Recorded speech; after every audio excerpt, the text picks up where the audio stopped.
ఉద్యోగుల లేక కాంగ్రెస్ కార్యకర్తల? మంచిర్యాల ఆర్డీఓ శ్రీనివాసరావు అత్యుత్సాహం ప్రదర్శించారు. చెన్నూరు ఎమ్మెల్యే క్యాంప్ కార్యాలయంలో సమీక్ష సమావేశంలో దేవుడి దయ వల్ల ఎమ్మెల్యే వివేక్ వెంకటస్వామికి మంత్రి పదవి రావాలని తాను భగవంతుని కోరుకుంటున్నానంటూ వ్యాఖ్యలు చేశారు ఆర్డీఓ. ఒక ఆర్డీఓ స్థాయి అధికారి ఎమ్మెల్యేకు మంత్రి పదవి రావాలంటూ చేసిన వ్యాఖ్యలు రచ్చకు దారితీశాయి.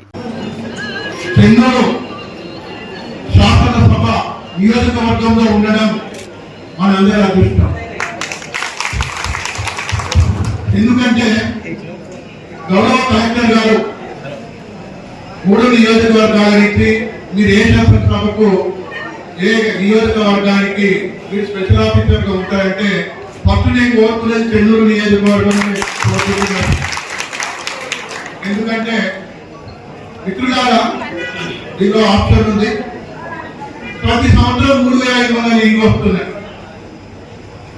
మనకు వచ్చిన అప్లికేషన్లు నియోజకవర్గం వారీగా 12,000, 4 సంవత్సరాల్లో 14,000, ప్రతి సంవత్సరానికి 3,500 వస్తున్నాయి. రియాలిటీ వైజ్ గా కంపల్సరీ వస్తున్నాయి. అవే కాకుండా దేవుడు కరుణిస్తే మన ఎమ్మెల్యే గారు ఒక మంచి గొప్ప పదవిలో చేరుతారని, వాటి ద్వారా ఇంకొకటి స్పెషల్ గా రావాలని ఆ భగవంతుని కోరుకుంటున్న వారికి ఆ అవకాశాన్ని రక్షించాలని వారు రావాలి. వారు వచ్చినట్లయితే నియోజకవర్గానికి ఇంకా మంచి మేలు జరుగుతుందనే ఉద్దేశంతోనే. మరిన్ని అప్డేట్స్ కోసం మా ఛానల్ ని సబ్స్క్రైబ్ చేయండి.